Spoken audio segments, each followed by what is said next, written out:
I found that nothing in life is worthwhile unless you take risks. Nothing. Nelson Mandela said, "There is no passion to be found playing small and settling for a life that's less than the one you're capable of living." Now, I'm sure in your experiences in school and applying to college and picking your major and deciding what you want to do with life, I'm sure people have told you to make sure you have something to fall back on.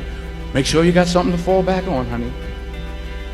But I never understood that concept, having something to fall back on. If I'm going to fall, I don't want to fall back on anything except my faith. I want to fall forward. I figure at least this way I'll see what I'm going to hit.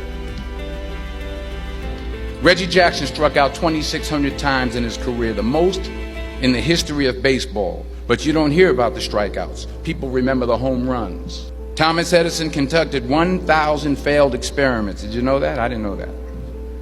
Because the 1,001st was the light bulb. Every failed experiment is one step closer to success. You've got to take risks, and I'm sure you've probably heard that before, but I want to talk to you about why that's so important. I got 3 reasons.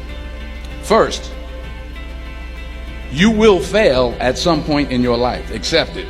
You will lose. You will embarrass yourself. You will suck at something. There's no doubt about it. I'm telling you, embrace it, because it's inevitable. In the acting business, you fail all the time. Early on in my career, I auditioned for a part in a Broadway musical. Perfect role for me, I thought, except for the fact that I can't sing. So I assumed I didn't get the job.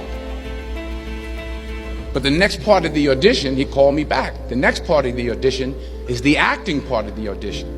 So I'm like, hey, okay, maybe I can't sing, but I know I can act. I didn't get the job. But here's the thing. I didn't quit. I didn't fall back. I walked out of there to prepare for the next audition, and the next audition, and the next audition. I prayed. I prayed. And I prayed. But I continued to fail and fail and fail. But it didn't matter, because you know what? There's an old saying, you hang around the barbershop long enough, sooner or later you're going to get a haircut. So you will catch a break, and I did catch a break. Last year, I did a play called Fences on Broadway. Won the Tony Award. But here's the kicker. It was at the Court Theater. It was at the same theater that I failed that first audition 30 years prior. The point is, and I'll pick up the pace, the point is, every graduate here today has the training and the talent to succeed. But do you have the guts to fail? Here's my second point about failure. If you don't fail, you're not even trying.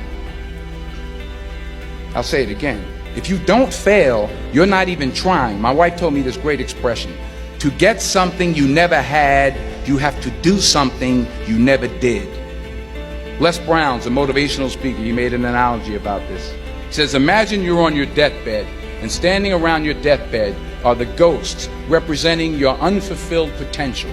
The ghost of the ideas you never acted on. The ghost of the talents you didn't use. And they're standing around your bed, angry, disappointed, and upset. They say, we came to you because you could have brought us to life, they say.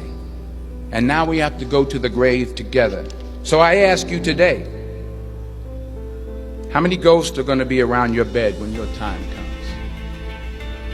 You've invested a lot in your education, and people have invested in you. And let me tell you, the world needs your talents, and does it ever. The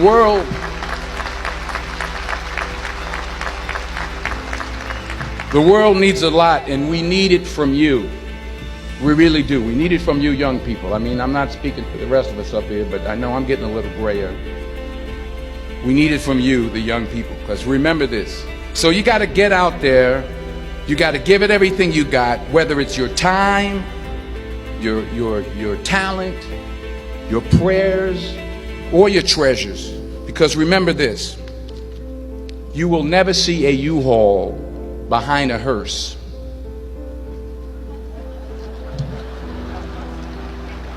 I'll say it again. You will never see a U-Haul behind a hearse. You can't take it with you. So the question is, what are you going to do with what you have? I'm not talking about how much you have. Some of you are business majors, some of you are theologians, nurses, sociologists. Some of you have money, some of you have patience, some of you have kindness, some of you have love, some of you have the gift of long suffering. Whatever it is, whatever your gift is, what are you going to do with what you have? Here's my last point about failure. Sometimes it's the best way to figure out where you're going. Your life will never be a straight path. Then I decided to go into pre-law, then journalism. And with no academic focus, my grades took off in their own direction. I was a 1.8 GPA one semester, and the university very politely suggested that it might be better to take some time off. I was 20 years old. I was at my lowest point. And then one day, and I remember the exact day, March 27th, 1975, I was helping my mother in her beauty shop, and there was this older woman who was considered one of the elders in the town, and I didn't know her personally, but I was looking in the mirror, and every time I looked at the mirror, I could see her behind me. So she finally took the dryer off her head and said, "Young boy, I have a prophecy, a spiritual prophecy." She said, "You are going to travel the world and speak to millions of people." Now mind you, I'm 20 years old, I'm flunked out of school. In fact, like a wise ass, I'm thinking to myself, maybe she's got something in that crystal ball about me getting back into school next fall. But maybe she was on to something, because later that summer, while working as a counselor at a YMCA camp in Connecticut, we put on a talent show for the campers. And after the show, another counselor came up to me and asked, "Have you ever thought about acting? You're good at that."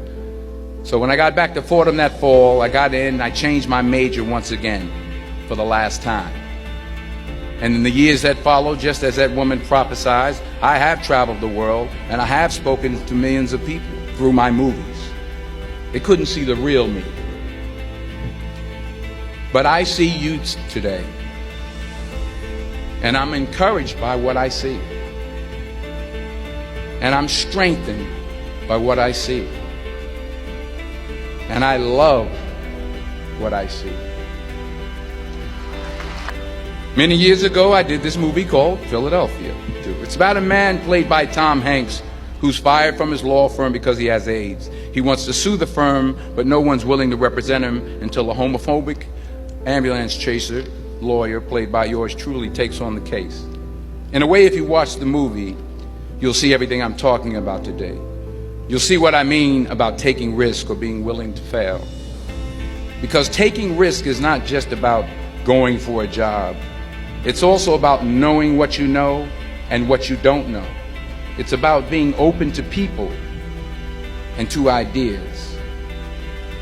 In the course of the film, the character I play begins to take small steps, small risks. He very, very, very slowly begins to overcome his fears. And I feel ultimately his heart becomes flooded with love.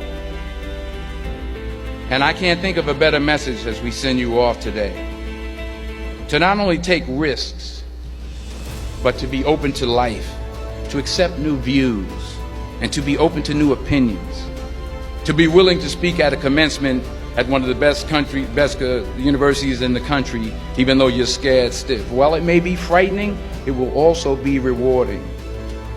Because the chances you take, the people you meet, the people you love, the faith that you have, that's what's going to define you. And this is your mission. When you leave the friendly confines of Philly, never be discouraged, never hold back, give everything you got. And when you fall throughout life, and maybe even tonight after a few many glasses of champagne, remember this: fall forward.